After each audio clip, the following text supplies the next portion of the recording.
welcome to the DFS pregame show here on RotoGrinders. I'm Jordan Cooper, a.k.a. Blender Ed, Blender HD. You want to follow me on Twitter. And it's Wednesday, November 9th. And good morning to you people. I'm having a wonderful morning. I stayed up a little late last night, right? Watching the election returns.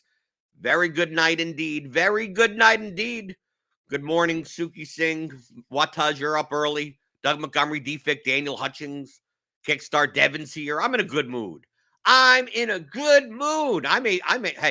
it's Wild Card Wednesdays, right? We have an NBA slate, but I mean, we have some initial projections here, and obviously the slate. FanDuel's doing the 5:30 slate. I don't know why they're doing that. We could talk about that if you want. We can talk about whatever you want. I'm in a good mood. Stupid questions. I'm right. Hey, if you hit that like button first off, right? Hit the like button. Give me the thumbs. You hit those thumbs all you want. Stupid questions. I don't mind. I'm in such a good mood. I don't mind answering stupid questions. I don't care how stupid they are. I don't even care at this point. Right? Eric Brunick, good morning. How are the plans for the money pit coming along after your winnings last night? Yes. Dude, all you had to do was watch the show yesterday. Right? If you may not know how elections are run. Right? You may not know, maybe you didn't even vote. You don't even know who the candidates are or anything like that. If you watched the pregame show from yesterday and you had access to political betting markets, you should have made a killing. You should have made a damn killing. Right? I literally told you what to do. I mapped it out for you. I even told you when to bet. And if you did it, you did pretty well. I mean, my bets last night were I can't believe I get some of these numbers, right? The only downside, the only regret is that I tried to get a better number than plus 150 on Fetterman, knowing that it moved, and then it didn't move enough. So I could have gotten more down on Fetterman at plus 150, but I got a little greedy. I wanted to see if it moved to like plus 200, plus 225 or something. So by the time it ended, Fetterman was like minus 180, and I'm not betting at that point. But yeah, if you watch the show, I mean, most of these bets I put in around anywhere between like 7:30 and 9 o'clock. And I told you on yesterday's pregame show, that was the time. I literally mapped it out for you. I mapped it out. I showed you the map. I said, what are we doing first? We're taking a look at New Hampshire. We're taking a look at those New Hampshire returns and seeing how far ahead Maggie Hassan or whatever, is outperforming Biden in New Hampshire, and or she's underperforming, right? If she's underperforming, that's not going to look good for most of the Democrats, especially in the Midwestern regions, right? Even though New Hampshire isn't that correlative to those states, but if she's outperforming Biden in the early returns, especially in the southern New Hampshire, like kind of Nashua, those types of areas, that's going to bode well for like Fetterman and maybe not Barnes so much because he was so far behind. Ohio was kind of lost anyway. I didn't expect Ryan to win as well. And same for Georgia. Like it was going to be good, meaning that most likely we're not seeing a red wave, right? The main thing is, are we going to see a red wave? And New Hampshire showed us that she was outperforming. And Bolduc it's quite possible that some polls had him ahead. Some of these polls had him ahead going into election day. So I wanted to see that. So once the early returns came in New Hampshire and Hassan was like outperforming Biden by 3-4 points and actually getting more of the vote in some of the redder districts, I'm like, okay, now it's time to start to pounce. But that's where I got Hassan at minus 225. And then it was a matter of Florida. And I told you two things yesterday. Basically the three things to look for, right? New Hampshire. Then we were going to look into the Central Virginia. Now, if you were following along, you saw that the three battleground districts. One was Spanberger in the 7th, and then there was the 2nd and the 10th. Right, but the 2nd and the 10th didn't matter as much because those are much different demographic. One's in Virginia Beach and one's in Northern Virginia. Northern Virginia flip-flops. It's a lot of rich people there. So, like, a lot of them are Democrats, but they also are they like lower taxes. So they kind of, it's not necessarily representative of like the rest of national demographics. And same for Virginia Beach. But the 7th, in the the Richmond, Charlottesville type area, that is. So looking at the early returns from Virginia 7 is going to talk to us more about, is there a red wave? And then in Florida, what's going to happen in Florida? I told you this yesterday. I said, we're looking in Central Florida. That's what you should be looking at, Central Florida. You're going to see on TV is they're going to talk a lot about Southern Florida, right? They're going to talk about Southern Florida and how the Latinos are coming out and voting Republican a lot more than they did 6-8 years ago. But that's been a growing trend anyway. Florida is not even a swing state anymore. Okay, it's really a red state now. So DeSantis was all you hear about is DeSantis crushing Crist, because Crist is awful. I don't know why he's running. Put him out the pasture at some point. So once people saw, I knew, because this is what happened in 2020 with the presidential election. They saw the results coming in. People saw the results coming in from Southern Florida, and they expected that to be a national thing. But Southern Florida is on a land by itself. Those demographics don't exist anywhere else, right? They're a little bit correlative to Nevada, but really Southern Florida is like an island amongst itself. So people extrapolate too much. So once these Southern Florida returns are like, oh my God, like DeSantis is outperforming Trump from 2020 by a lot, right? And destroying Crist. The betting markets just moved, in the span of a half an hour, moved significantly towards Republicans, which means I was getting much more plus money on all the Democrats, right? Because at that point, Fetterman was plus 110, and Warnock was plus 180, and Cortez Masto was plus 200 or something, and then they all started. Kelly was minus 155, and then once it started moving, and I saw it, it's okay, well now Cortez Masto went to plus 300. I got to take that. Right? Evers, the Wisconsin governorship, he was before that, he was plus 130, right? I thought he should have been the favorite anyway. And then it moved to, I saw plus 240. I max bet that, right? And then I saw that the GOP House Senate went from it was plus 450, went up to plus 550.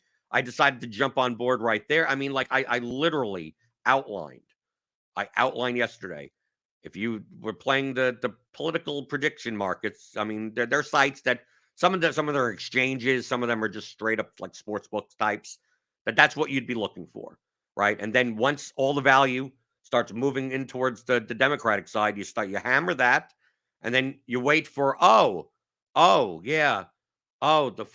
district doesn't matter in the grand scheme of things, and then you see that the early returns from Pennsylvania, Fetterman, completely outperformed the early vote in the rural areas that, there wasn't even a red mirage at all. I thought there would be a red mirage, and I would get Fetterman at plus 200, plus 225. That didn't even happen, right? That didn't even damn happen. That's why I jumped on. Okay, let me get 150 while I can and save a little powder if it goes up, and it didn't. And then but within 2 hours, all these lines, if you looked at them, you'd be like, how did you get these numbers? I was how did you get these people at plus numbers? These are all the favorites now, right? I mean, at one point it was like 1030, and Fetterman was minus 900, right? Hassan closed an hour after I got it at minus 225. She was minus 1400, right? Evers at plus 240, an hour later, he was minus 600. Kelly plus 110. He was minus 1,400 3 hours later. Cortez Masto went to even money. Dude, it's just like late swap in NBA DFS. It's take advantage of people's overreaction to information that really doesn't they think it matters, but it doesn't. And that's by just being informed about how elections work and how the demographics of different states and different races are. It's not that hard. It's really not that hard. So I just want to obviously highlight that. If only there was the problem with this is that there's only one slate a year, right? The election's only one and really the off years there's really not much in the prediction markets anyway. So I wish there were more election slates. If there were more election slates, I probably wouldn't even play DFS anymore. I just do this, right? Let's see. So it's a wild card Wednesday, right? I still have a cough, but I'm doing okay. So it's a stupid question. Anything you want. Any question. Doesn't matter. I'm in a good mood. I made a whole bunch of money. I mean, yeah, I still have some. I'm going to probably, Cortez Masto isn't a lock there at plus 300, but I mean, the everything else I did fine. I'm going to have to wait until, after December 6th for the runoff in Georgia with the Warnock thing, as well as the Democratic control of the Senate. That probably won't pay out until mid-December, but whatever. I'll wait. I'll wait on it. I got value. I'll wait on it. DFIC asks, for looking back at previous games, who would you recommend to scrutinize for NFL Showdown GPPs? Typically the 150 maxers, right?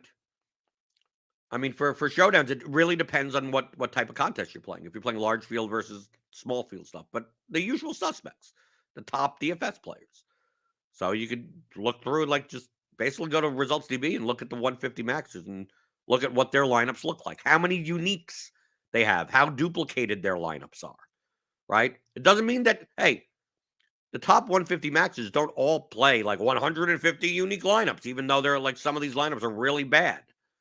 They play a nice mix. A lot of times, with me, when it comes to large field showdown, my only goal is under 5 dupes, under 10 dupes even, right? So I'd much rather, if I'm building 50 lineups for showdown, instead of focusing so heavily on, can I get 50 unique lineups? It's can I get all 50 of mine, 3 or 4 dupes, 2 dupes, something like that? I don't mind splitting 500K or whatever up top 2 or 3 ways. And the fact that it's duped once or twice means at least it is a viable-ish lineup, right? If you're getting unique, you're leaving 10K on the table, you're playing, 5th string wide receivers and 7th string tight ends or whatever the hell it is, the win probability of those lineups are very low.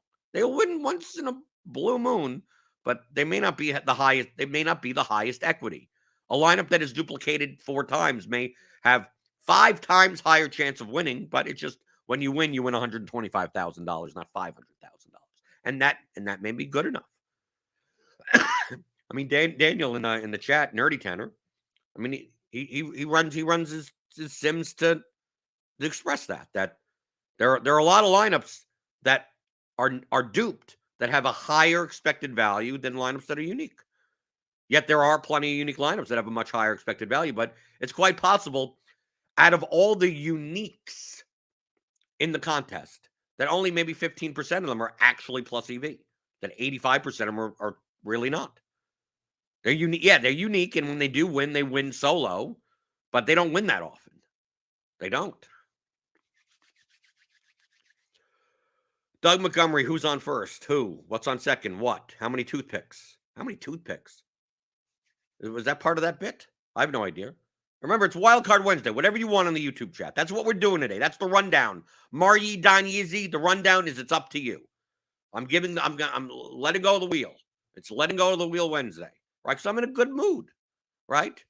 When you're set to make almost $10,000 on betting on the election, as well as rooting for the side that you're actually betting on. That's like a double whammy of bing, bing, bing, boom. So I'm in a good mood. So I don't know about what about the toothpick. How many toothpicks? What is the median number of toothpicks? What does toothpicks have to do? Did I miss something with that bit? The who's on first bit?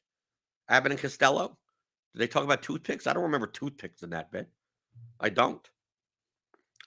All I know is tonight Giannis is going to be very popular. He's 12-4 on DraftKings, and he still projects for the best value on the slate because everyone is out for Milwaukee. Right? Drew is out. Well, Milton has been out. Everyone's it's going to be Giannis, and it's going to be Giannis and the whatever, the crappy people around him. It's the variety show crew of little soldiers or whatever. I have no idea. T-Mac, have you found the lines on Prize Picks are getting better? In NFL, yes. In NFL, I find that at this point of the season, I didn't do Prize Picks last year, so I don't have anything to compare it to. But yes, the lines have gotten much more efficient, even early on. Tuesday, Wednesday. That like last week, I only had I think 11 props on Prize Picks. Well, like the first couple of weeks, I would have like 26, 28, close to 30, because some of them were way more of them were way off, but now they're not as off. You can still find some, but yeah, I think they're doing a better job of originating better lines, and of course, a lot of times that by Wednesday or Thursday, they're adjusting it to the normal prop markets anyway. So that'll happen. Like by Thursday and Friday, I mean it's much more efficient. But the Tuesday and Wednesday stuff, Monday night, whatever, when some of the lines come out, have been much more efficient. So yes, I've noticed that as well. It just means I play less. I mean, like, I'm not going to just say, well, I need to find 25 props for NFL, regardless if they're plus EV or not. It's like, no, I take if I look like this morning for the early blitz projections, which that's what I'm going to do after this show. If I find 3 and that's it, then that's the only 3 that I play, and that's it.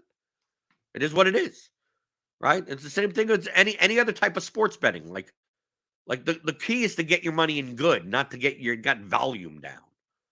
Get your money in good. If I look on a basketball slate tonight, if I'm going to look, we have a 13 game basketball slate. I'll go to Prize Picks. If I only find 6 things that are worth playing, then that's it. If it ends up being 40, then it's 40. I mean, like it's all driven by how efficient the lines are in comparison to the projections. That's it. And it's not like, oh well, I only have 6, so that means I like oh, if I only find 5 on a day versus finding like 20 on a day, do I like 4x the amount of money I put down on it, so it's the same amount of money every day? No, I don't do that either. It is what it is. It's all how much I play and how many props I have is all devised by what the market is. Maybe someday, hey, it could be a short 4-game NBA slate, 2-game NBA slate, and there's nothing on the board that's worth playing. So you don't take anything. You're done. You don't. Boom.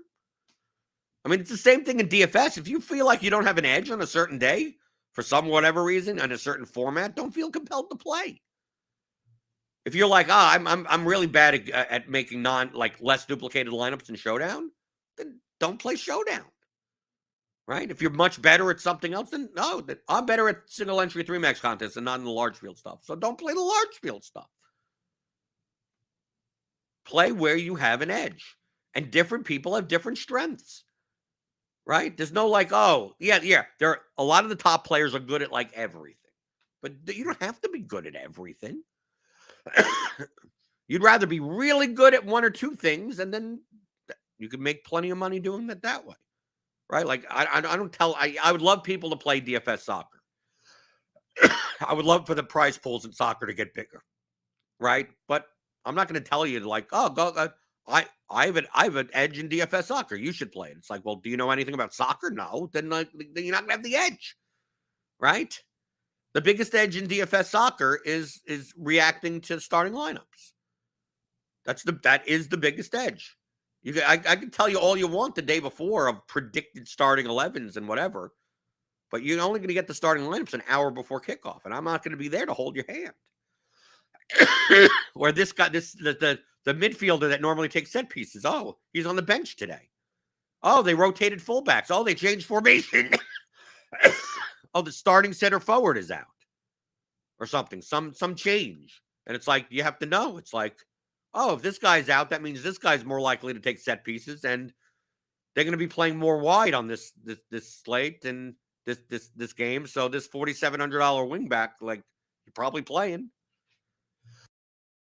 Now, some of that stuff is taken care of in projections, but if you don't know how to react to that an hour before that hour, you have a 5-game DFS soccer slate, EPL slate on Saturday, you're going to get 10 starting lineups at the same time. You have to process and go, who's in, who's out, who's in, who's out, what changes, and anything you plan for. A lot of times, anything that you plan for on Friday, like 95% of the time, something has changed. Something.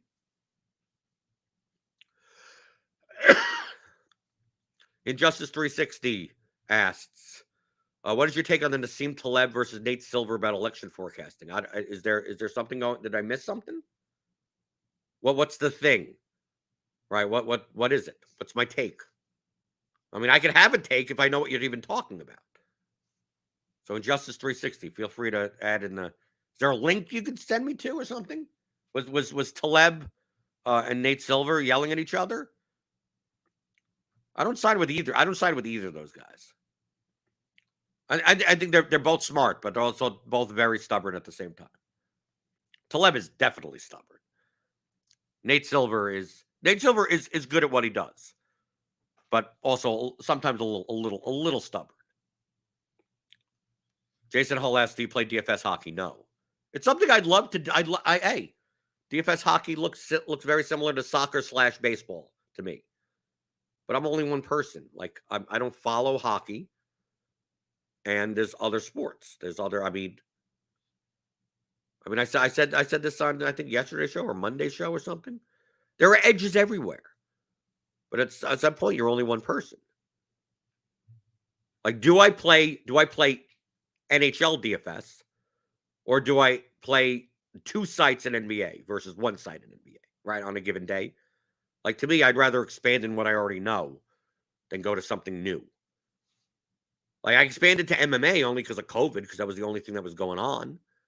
And then MMA is a weekly thing, so it doesn't take up that much time. Right? So I could play MMA. Like, I'd go back to playing PGA more than I'd go to NHL. PGA is more of a weekly. Okay, I could add this to my routine. I could add, an hour or two on Wednesdays to build PGA lineups and do that. I just don't think there's that much edge in PGA DFS in GPPs. Like time and time again, anytime I analyze shit, when the most predictive measure on success is ownership, that to me that shows so much more of an efficient market. I want to play GPPs where you can't plot ownership to fantasy points and have it be the highest correlation, right? I want it to be the worst. I want it to be the bad correlation that, the higher owned, the higher owned, it's still going to be more than the lower owned, right?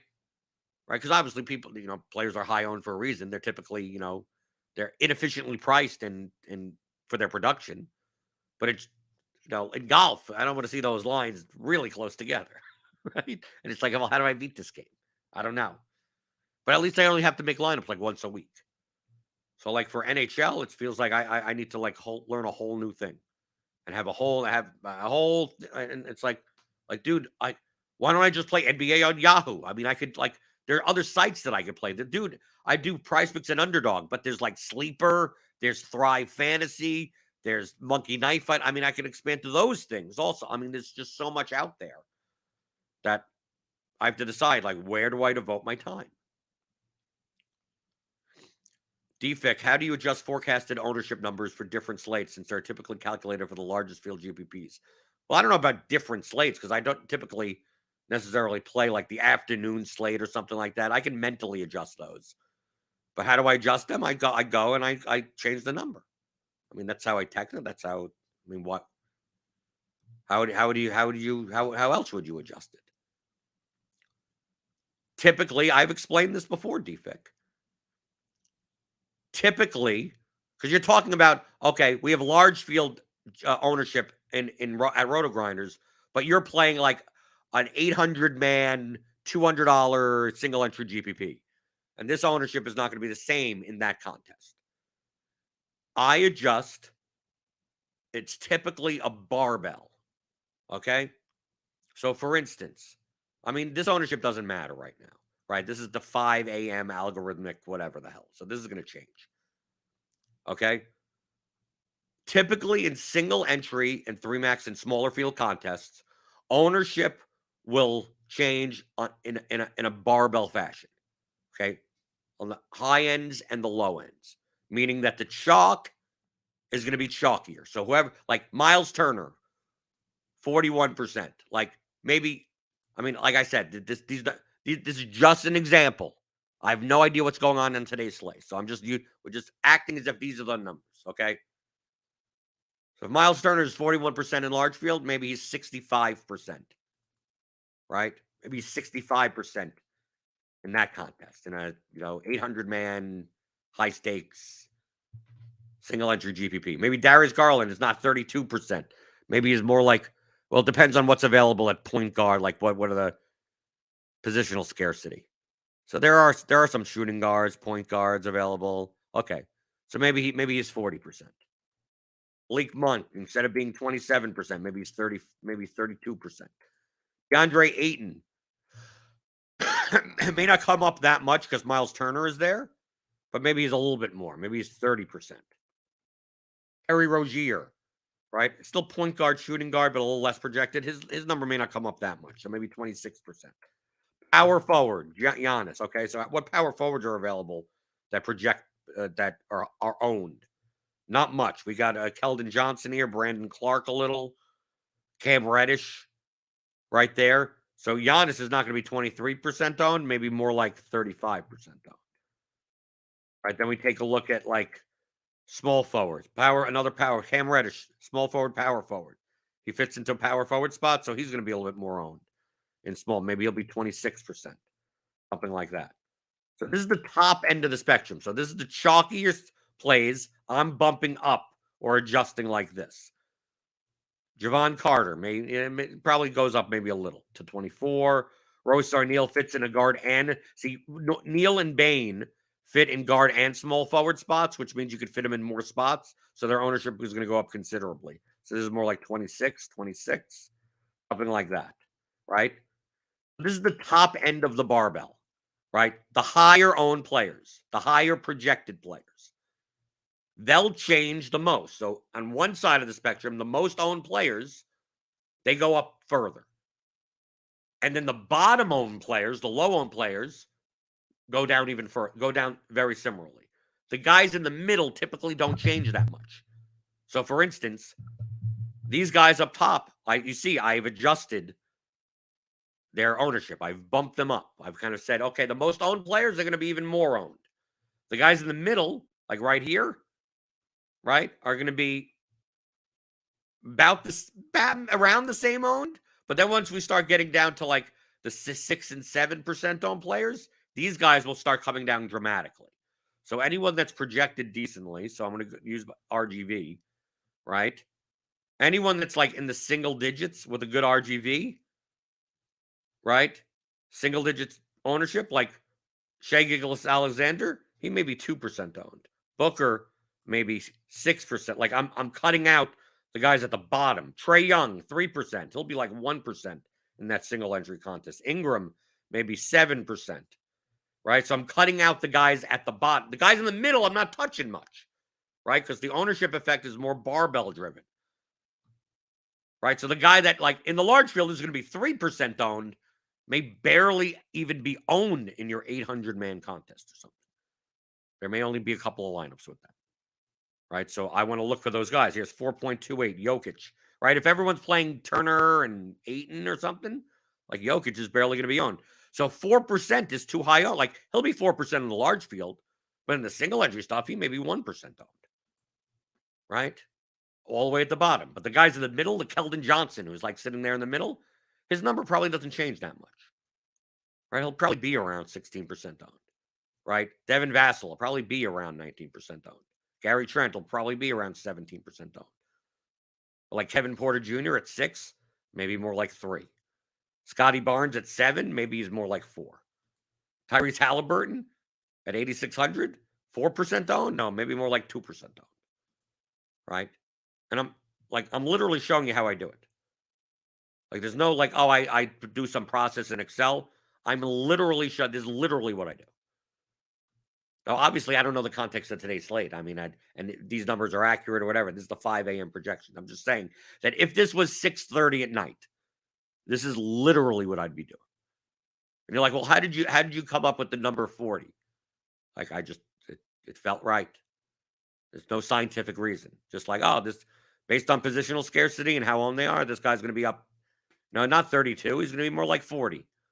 Well, why not 42? It's like, well, if you think 40, then put 42. I'm not doing the math. I'm literally just purely by feel. Like these guys are going to be more owned than what it says here.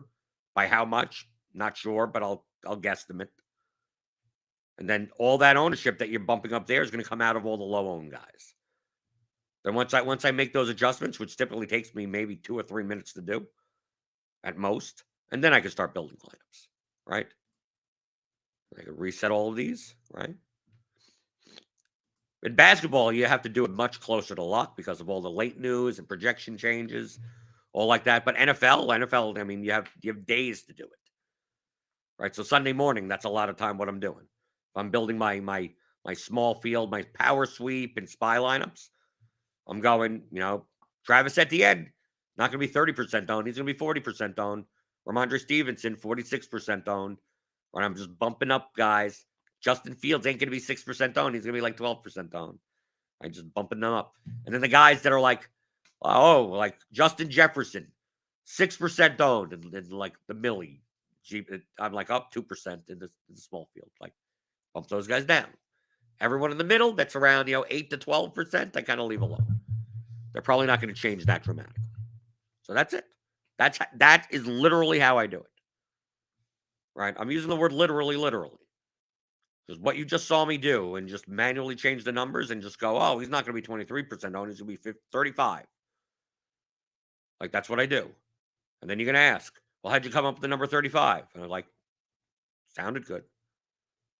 I'm sorry that's the answer. That's why do you think I can't give you a formula to do it? Because I don't have a formula to do it. I don't. I'd love to have a formula to do it. I'd love to be able to do it.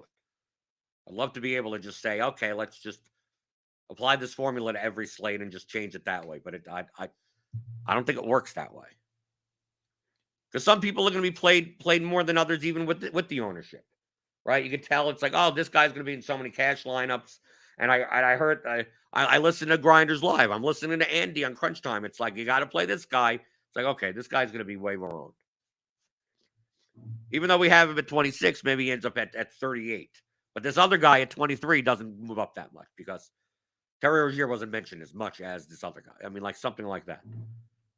So to me, to me at least, while it's rooted in mathematical concepts, if you were to analyze, go download like the NFL Millie, and then download like the $100, the largest $100 single entry spy.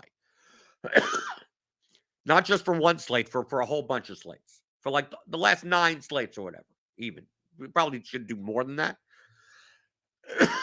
plot the ownership of the top 10 owned players on the slate and see where they lie. And then plot the biggest differentials, percentage differentials between players. So like someone that's projected for 5% owned ends up coming in at 1% owned, which is like a 400% drop, right? Like that type of stuff. And you'll see it's all on the low end, but in the mid-range, doesn't change that much. The guy that is 8.2% owned in the Millie, in the single entry spy is like 7.4%. Like it's something like it's not that dramatic. But on the high end and the low end, you'll see dramatic stuff. Like a guy that's 3% in the Millie is not even 1%, is like less than 1% owned in the spy. Right? Because not many people are playing him, especially because he projects lower, and there are other people in that price range that project better and people want to play, and you don't have to get that far off the board. So people tend to not play them. Right? So calculate that into your lineups. Now, the difference between 3% and 1% is probably not going to make that much of a difference in your lineup building. But the difference on the top end definitely will. Knowing that, like, oh, Ramondre Stevenson is not going to be 30% owned. He's going to be like 46% owned in your contest and go, is it worth playing at 46%? Now you have to calculate your entire lineup and go, wow, my lineup is way more owned than I thought it was going to be. But that's how I do it.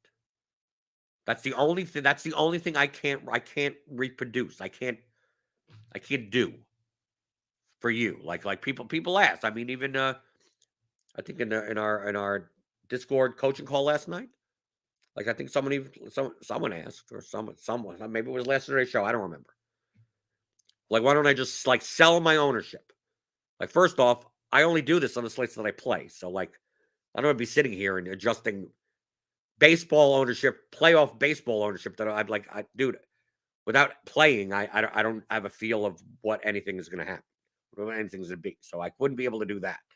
And secondly, Like, when the hell are you going to be able to use this? I'm doing this like 15 minutes before lock, right? And I'm manually adjusting stuff. And sometimes I adjust it more than others, and sometimes I don't. Sometimes I run out of time. Sometimes something happens, like an NBA. Oh, this guy's out, this guy's in, whatever, and it's 20 minutes before lock. Dude, when the RG's ownership isn't going to update until like 5 minutes before lock. Like, dude, I need more time than that. I know ownership is going to be different now because of these three players are out or whatever, and projections need to update at like 6:45. Like, but I'm not going to have enough time to see what our ownership is going to be for me to even adjust it. So I just have to adjust it on the fly right there, or just use whatever's current and just do the best I can. That's NBA DFS. A lot of times you get to a point, it's like I got 2 minutes left and I ran out of time. Press the button and whatever shows up, it's like that's what I'm running. And then I'll deal with it after, like, and then you late swap afterwards. Right? Or sometimes where it's like, is anything that important in the first game? Right? It's one of those slates where there's like one 7 o'clock game, and then it's 7. They're like, there's only one game at 7. Like, is there anyone that like I must play in the 7 o'clock game? And I go no, and then I just punt it. I just go, let me just remove anyone from the 7 o'clock game that I may have in my dummy lineup, and then just wait for lock to even happen, and then just do late swap and just have no one from the first game. It gives me an extra half an hour. And then I wait for ownership to adjust, and then I would do some of that. Like, but I mean, I could sell that. I could give that to you. I mean, you'd be sitting there going, well, where's the ownership? You should be able to adjust this yourself. If you've played long enough, you should know how the barbell effect of single entry versus large field GPP lineups work. And do you have to be perfect? No, you just have to be better than the field. That's it. You don't have to be perfect. Just like when it comes to projections. Who has the best projections? It's like, what are your projections? Well, I don't make projections. So it's like anything is better than nothing. That's more important than, is this 0.1 better than that 0.1? Who cares? You should be able to beat the field with any reasonable set of projections. Still better than none. Better than just like coming up with it at the top of your head. Same thing for ownership projections. Dude, when you're like, do I have to, like, people will ask, do I have to adjust ownership like you do? Like, no, use the ownership that we have here at RotoGrinders. Said, yeah, but your ownership is more accurate. I said, yeah, but you know what ownership is more accurate than yours? The RotoGrinders projections. Because where are your ownership projections? They're like, I don't come up with my own ownership projections. Okay, so what we have at RotoGrinders is still more accurate than you just guessing out of the blue, right? Yes, okay, so then use that. Is it more accurate than what I could manually adjust? No. But that, you don't have to be perfect. These ownership numbers, these player projection numbers are better than what most of the field is using. That's all that matters. You don't have to be perfect. You just be better than the field. You don't have to score the most points. You just have to score more than your opponents. Anything else? Anything else in YouTube? Right? I'm in a good mood today, right? Made some money last night. So I don't mind the stupid questions. You see? I'm being nice today. Even though I'm still a little bit sick. Jeff Balistieri, I believe, Distrari or whatever. How have props been? Took the past week off in NBA. Good. They're a little bit more high variance than NFL. Well, I mean NFL because it's only once. I mean Out of 9 weeks in NFL, I have 8 profitable weeks, so that's always nice. I've been focused a lot more on the rebound and assist markets, more so than like the points and the fantasy points. I just think the distributions of rebounds and assists lead to more like easier to find discrepancies.